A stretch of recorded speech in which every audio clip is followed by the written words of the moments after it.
Elza reads A Game of Thrones by George Martin, Chapter 42, Tyrion. They had taken shelter beneath a copse of aspens just off the high road. Tyrion was gathering deadwood where their horses took water from a mountain stream. He stooped to pick up a splintered branch and examined it critically. Will this do? I'm not practiced at starting fires. Mori did that for me. A fire, Bronn said, spitting. Are you so hungry to die, dwarf? Or have you taken leave of your senses? A fire will bring the clansmen down on us from miles around. I mean to survive this journey, Lannister. And how do you hope to do that? Tyrion asked. He tucked the branch under his arm and poked around through the sparse undergrowth, looking for more. His back ached from the effort of bending that had been riding since daybreak, when the stone-faced Sir Lyn Corbray had ushered them through the bloody gate and commanded them never to return. We have no chance of fighting our way back, Bronn said, but two can cover more ground than 10 and attract less notice. The fewer days you spend in these mountains, the more likely you are to reach the riverlands.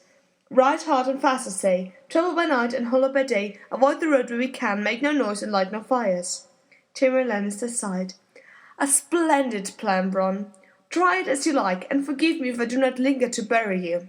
You think to outlive me, dwarf? The sellsword grinned. He had a dark gap in his smile where the edge of Ser Vardis Egan's shield had cracked a tooth in half.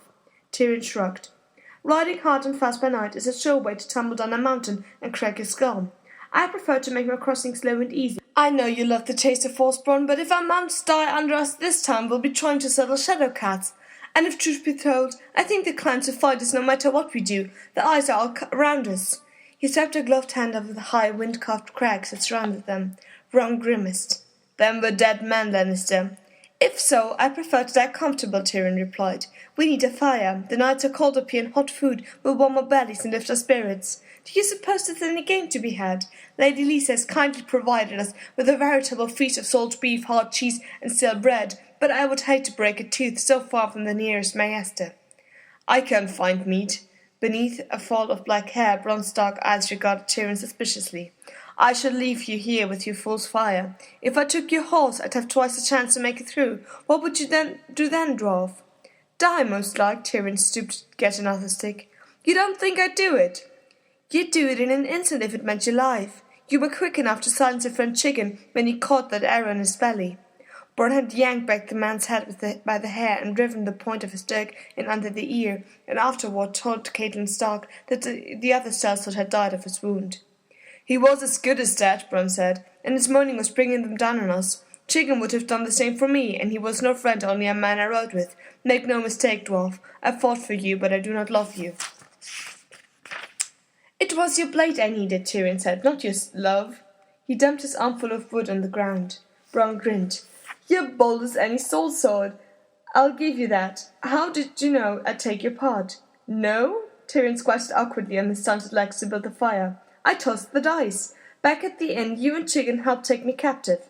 Why? The others saw it as a duty, for the honour of the lords they served, but not you two. You had no lord, no duty, and precious little honour, so why trouble to involve yourselves? He took out his knife and whistled some thin strips of bark off one of the sticks he'd gathered to serve as kindling. Well, why do sellswords do anything? For gold. You were thinking Lady Catelyn would reward you for your help, perhaps even take you into her service. Here, that should do, I hope. Do you have a flint? Bronn slid 2 fingers into the pouch of his belt and tossed down a flint. Tyrion caught it in the air. My thanks, he said. The thing is, you did not know the Starks. Lord Eddard is a proud, honourable, and honest man, and his lady wife is worse. Oh, no doubt you would have found a coin or two for you when this was all over, and pressed it in your hand with a polite word and a look of distaste, but that's the most you could have hoped for. The Starks look for courage and loyalty and honour in the men they choose to serve them, and if truth be told, you and Chicken were lone scum. Tyrion struck the flint against his dagger, trying for a spark. Nothing. Bronn snorted. You have a bold tongue, little man. On some days it's like to cut it out and make you eat it.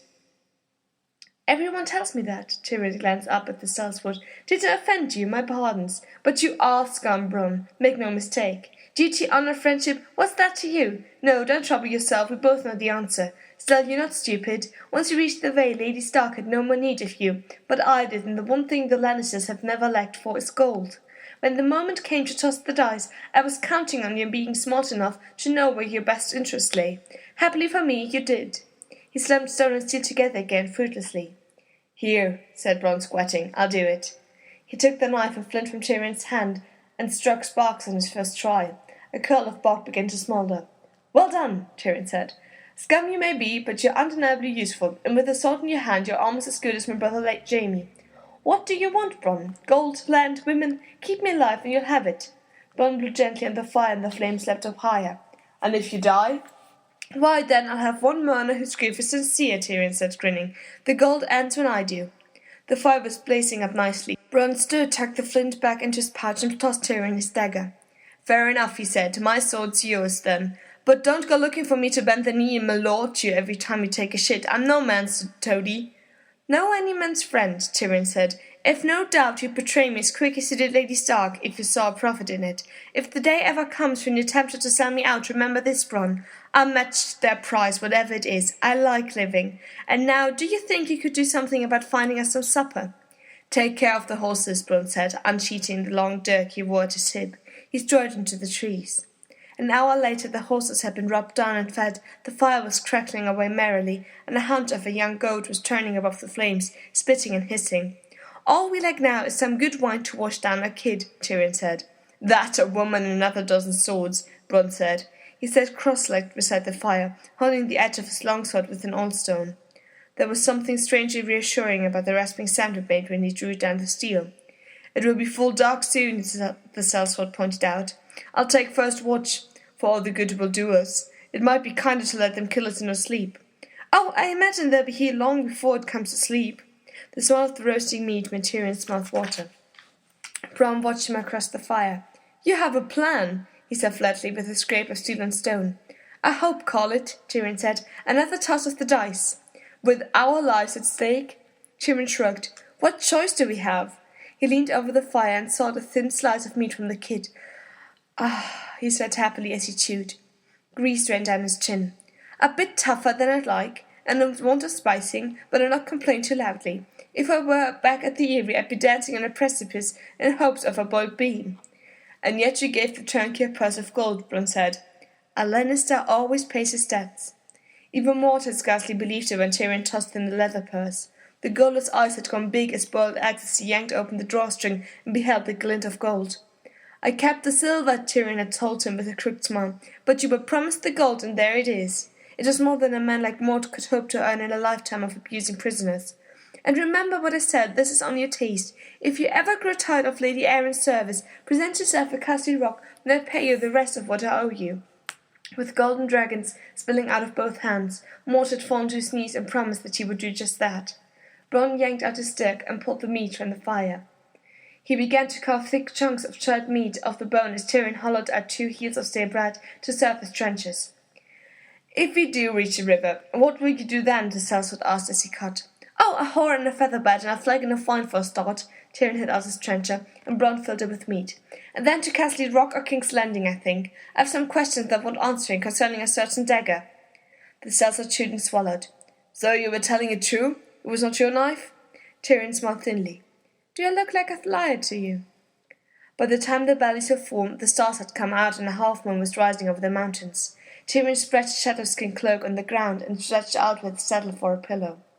"Our friends are taking their sweet time." "If I were them, I'd fear a trap," Bronn said. "Why else would be so open if not to lure them in?" Tyrion chuckled. "Then we ought to sing and send them fleeing in terror." He began to whistle a tune. "You're mad, dwarf," Bronn said as he cleaned the grease out from under his nails with his stick.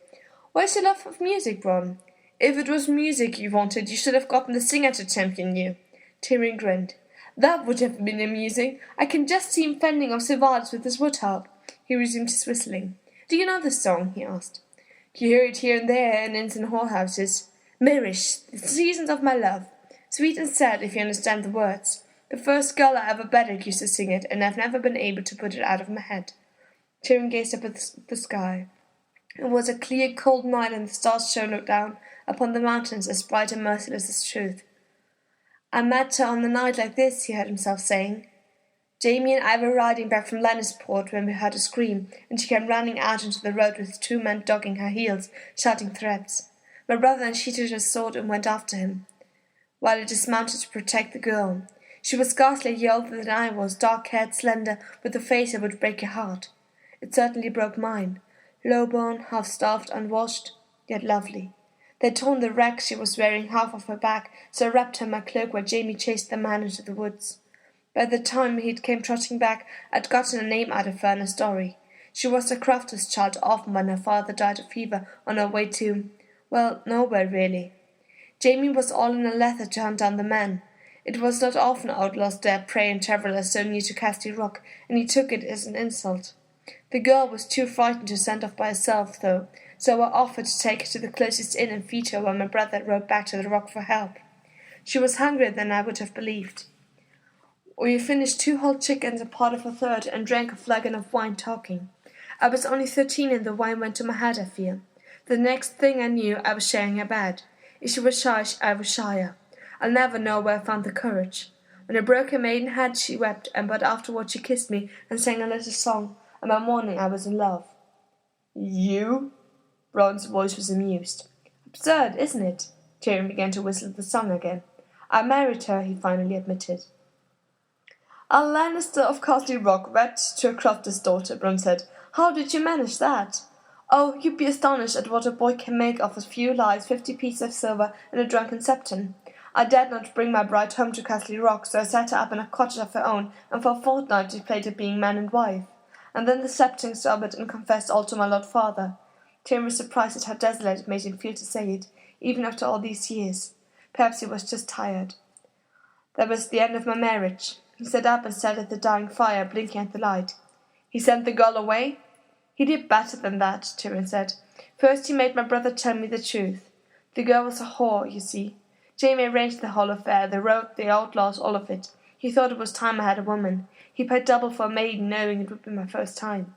After Jamie had made his confession, to drive home the lesson, Lord Tywin brought my wife in and gave her to his guards. They paid her fair enough. A silver for each man, how many horse command that higher price? He set me down in the corner of the barracks and bade me watch, and at the end she had so many silvers the coins were slipping through her fingers and rolling on the floor The smoke was stinging his eyes. Tyrion cleared his throat and turned away from the fire to gaze out into the darkness. Lord Tywin had me go last, he said in a quiet voice, and he gave me a gold coin to pay her because I was a Lannister and worth more. After a time he heard the noise again, the rest was steel and stone as Bronn sharpened his sword. 13 or 33, I would have killed the man who did that to me. Tyrion swung around to face him. You may get that chance one day. Remember what I told you, a Lannister always pays his debts. He yawned. I think I will try and sleep. Wake me if we're about to die. He roped himself into the shadow skin and shut his eyes. The ground was stony and cold, but after a time Tyrion Lannister did sleep. He dreamt of the sky skull. This time he was the goal and not the prisoner, big with a strap in his hand, and he was hitting his father, driving him back toward the abyss. Tyrion! Bronn's warning was slow and urgent. Tyrion was awake in the blink of an eye. The fire had burned down to embers, and the shadows were creeping in all around them. Bronn had raised himself to one knee, his sword in one hand and his dirk in the other. Tyrion held up a hand. Stay still, he said. Come, share our fire, the night is cold, he called out to the creeping shadows. I fear we've no wine to offer you, but you're welcome to some of our goat. All movement stopped. Tyrion saw the glint of moonlight on metal. Our mountain, a voice called out from the trees, deep and hard and unfriendly. Our goat. Your goat, Tyrion agreed. Who are you? When you meet your gods, a different voice replied, say it was Gunther, son of Gorn of the Stone Crows, who sent you to them. A branch cracked underfoot as he stepped into the light, a thin man in a horned helmet, armed with a long knife. And Shagger, son of Dolph. That was the first voice, deep and deadly. A boulder shifted to the left and stood and became a man. Massive and slow and strong he seemed, dressed all in skins, with his club in his right hand and an axe in his left. He smashed them together as he humbled closer. Other voices called other names, Conan, Torrik, and Jagged, and more the Tyrion forgot the instant he heard them, 10 at least. A few had swords and knives, others brandished pitchforks and scythes and wooden spears. He waited until they were done shouting out their names before he gave them answer. I am Tyrion, son of Tywin of the clan Lannister, the Lions of the Rock. We will gladly pay you for the goat we ate. What do you give us, Tyrion, son of Tywin? Asked the one who named himself Gunther. He seemed to be their chief. There is silver in my purse, Tyrion told them. This hauberk, as it were, is large for me, but it should fit. Con nicely, and the battle axe I carry would suit Shagger's mighty hand far better than the wood axe he holds. The halfman would pay us with our own coin, said Con. Con speaks truly, Gunther said. Your silver is ours, your horses are ours, your halberd and your battle axe and the knife at your belt, those are ours too.